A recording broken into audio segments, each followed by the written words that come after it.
Good afternoon, everyone. I was saying that it is great to see this auditorium completely full.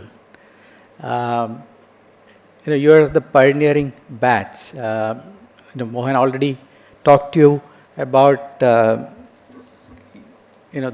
brand that you're going to create about this university. So I'm very, very happy to meet you all today.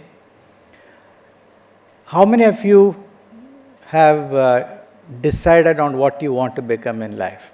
Just show of hands. Okay, I don't know, maybe 40%, 30%. The others are undecided at this point. Good, there are no right answers or wrong answers. I just wanted to see how many of you have decided.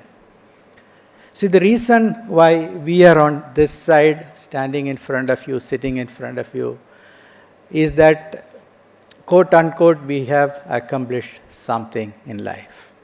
We have had some impact in the environment in which we live, where we work, etc. But I envy each one of you, actually. To be young, to be 20, 22, I don't know, maximum, 25? Anybody above 25? And of course, I'm not considering the people in front here. But anybody above 25 here? I don't see any hands going up. Right? Huh? 18. So, envy all of you because you are going to create the new India.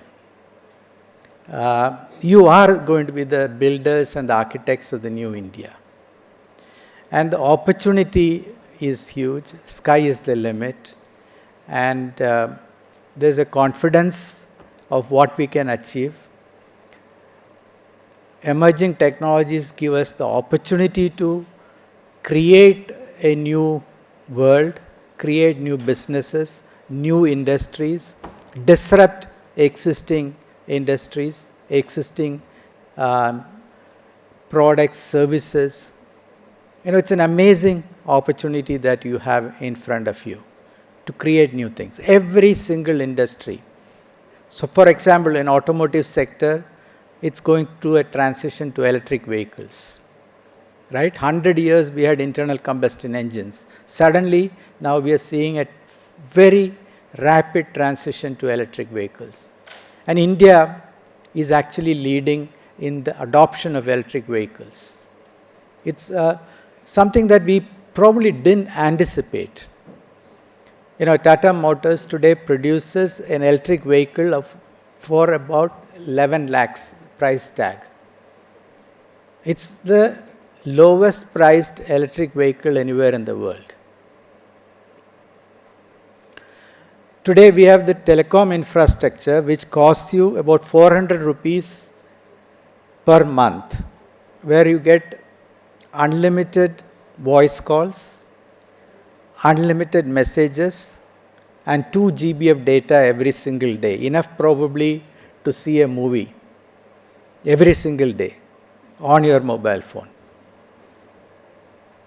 At 400 rupees per month.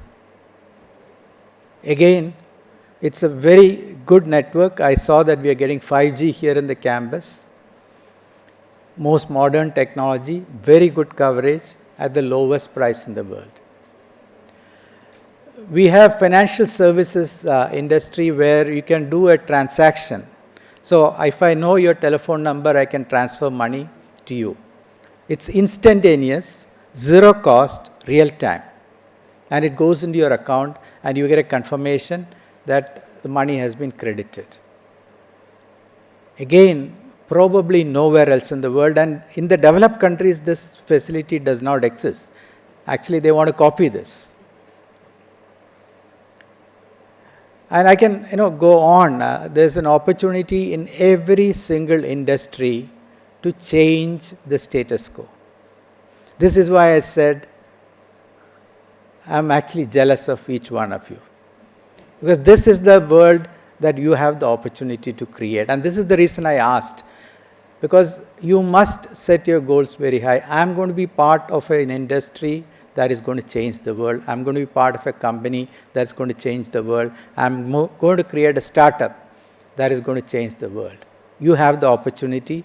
Emerging technologies create that opportunity to disrupt the status quo. It's a probably once, in 100 years or once in 200 years opportunity. India has a young population. It is the youth who can dream. Mohan talked about dreams.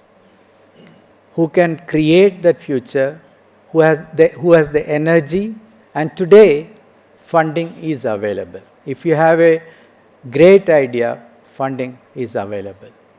Again, when Infosys was started, etc., we couldn't get even a loan from a bank. Imagine, Infosys not able to get a loan from a bank, right? And Mohan will tell you, after that we took a decision never to ask for a loan. We will be debt free because we didn't want to go and beg in front of a bank saying, please give us a loan. But you have that opportunity. If the world is coming to India to fund businesses in India. You have an India that is very confident. When I talk to startups, founders, entrepreneurs, etc., they clearly believe that they can beat the best company in the world. So the last 8 years, starting from 2014, we have created at that point we had about 8,000 startups. Today we have about 100,000 plus startups. We have created more than 100 unicorns, that is companies with valuation of 1 billion or above. All this happened in the last 8 years because of technology change, because of the confidence, because of funding availability, etc.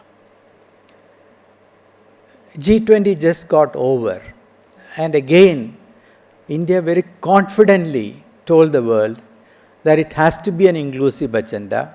We must include African Union in the G20 so that majority of the world, not by income but population, is present in the G20. India is there, China is there, Africa as a continent is the largest other region, is present in, Indonesia is there, etc. So we can't ignore Africa. Income alone is not the criteria, or GDP alone is not the criteria. They must be represented in G20. We projected an inclusive agenda. Our digital revolution in India did not follow any global model. We created our own model. What I call digital public goods, innovation on top of that. Again, we did not follow anybody, and we created our own path, our own model, our own architecture. And today, because of that, 80% of Indian adults, or 80% of the people who can do a transaction is able to do a digital transaction. Only 15% have credit card or debit card. All because of this technology. We created this. So where I'm going is, you have this opportunity to take this forward and disrupt every single industry. And I also believe that India has the opportunity to make 21st century India's century.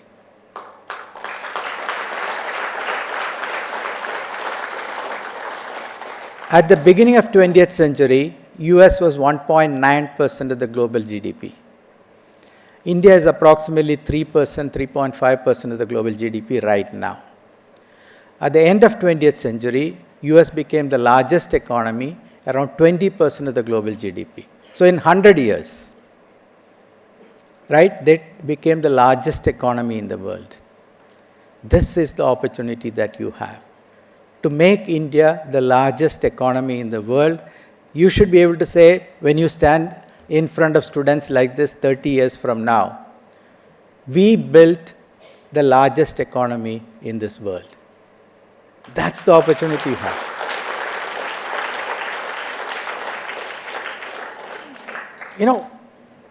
The reason I'm standing here is we had small part to play in bringing India to this level. 1993, 30 years back, India was a $600 billion economy, or $800 billion economy. Today we are 3.7. So in my 30-year career, I have seen India grow 5-6 times. You can grow India 10 times from here. It's possible because we didn't have the other inputs I talked about: technology disruption, access to technology, access to knowledge, access to funding, the confidence, the courage, all of those things. Because we couldn't dream. That was a very different India. Today you can dare to dream, you can compete with the best in the world. We have demonstrated that we can beat the best in the world. Out of the top 10 IT services companies in the world, 5 are Indian. We built it. And that's what gives us the confidence to say we can beat the best in the world. And we have demonstrated in the fintech space. I just was at Mumbai attending the Global Fintech Festival, 3-day event, 5th, 6th, 7th. It is the largest event in this region. About 70,000 footfalls, about 40,000 unique participants, 750 speakers, the entire Geo World Center, 3 floors was used for this conference. We are 4th or 5th in automotive manufacturing today in number of cars and number of vehicles, etc. We will pretty soon become 3rd or 4th or maybe even 2nd. Right? This is the India that you can build. One more point I will make and then I will close. At the end of 20th century, world was left with so many problems. Okay? You see the impact of climate change.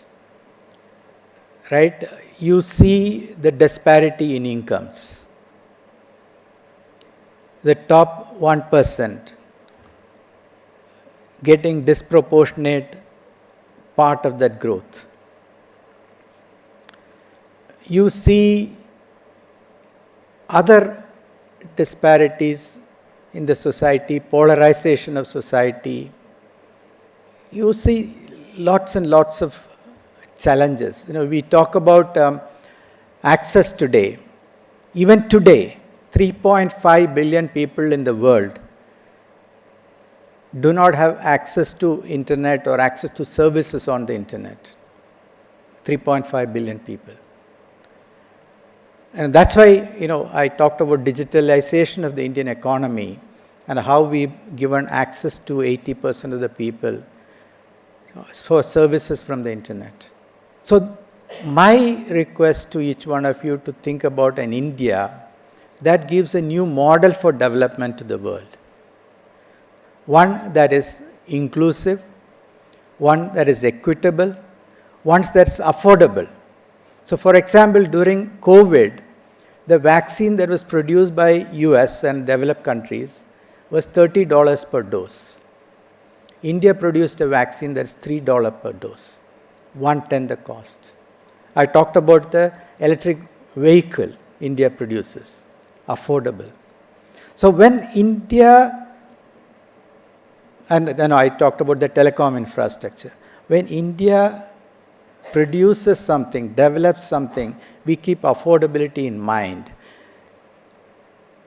Developed countries create products that can be used by the top 10% of the world. They create products for 1 billion people.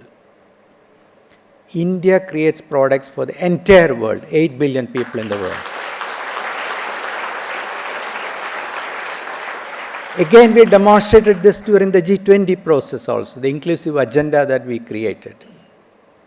So what I want each one of you to carry in your mind is that we will create an India that will become a model for the world, that will actually be a model for the 8 billion people in the world, that we will carry everyone in the world with us, It will be an inclusive, affordable, sustainable. We have to worry about the environment, the ecosystem, the climate. The impact will be more in equatorial regions, more in countries like India. We are surrounded on 3 sides by ocean. The impact will be huge on India, the cost of climate change and things like that. So there is this urgency for us to create a different world. Because the 20th century development model has failed us. And I'm part of that, unfortunately, that generation. But your generation should not leave the world the same way. A worse world than what you was born in. Your responsibility to create a world that is better when you stand in front like this to talk to students. And you must actually. Each one of you must think about the impact that you will create.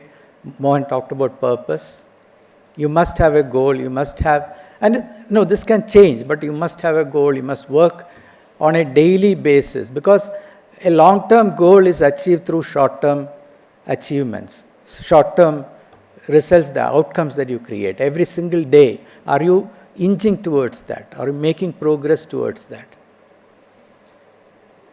Discipline, problem-solving skills, creativity, innovation, all of these are very important. And I can tell you that it's not the most brilliant people who create impact.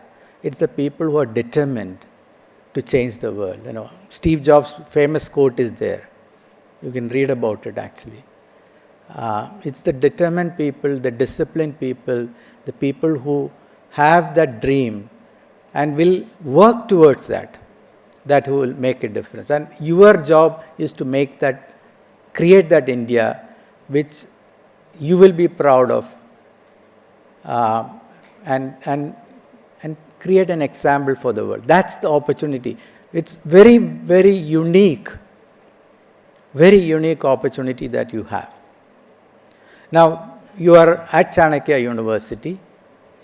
You are the pioneering batch, and that, of course, means that you are debugging a lot of problems as you go through the, campus, studies, etc. But that's, again, I feel an experience that you will probably not get. How many people can say, I was part of the first batch or second batch of a university, right? Take that as an experience. Take that as something that you will learn from. Enjoy life, enjoy your friendship, and create the networks that will last you for a lifetime. But ultimately, you must measure yourself by the impact that you create. And that's what is very, very important. And you have the opportunity to create a new India that everybody will be proud of, the university will be proud of, your parents will be proud of, and a better India for, there are many people outside this, right? That 1.4 billion people. Thank you all very much and all the best.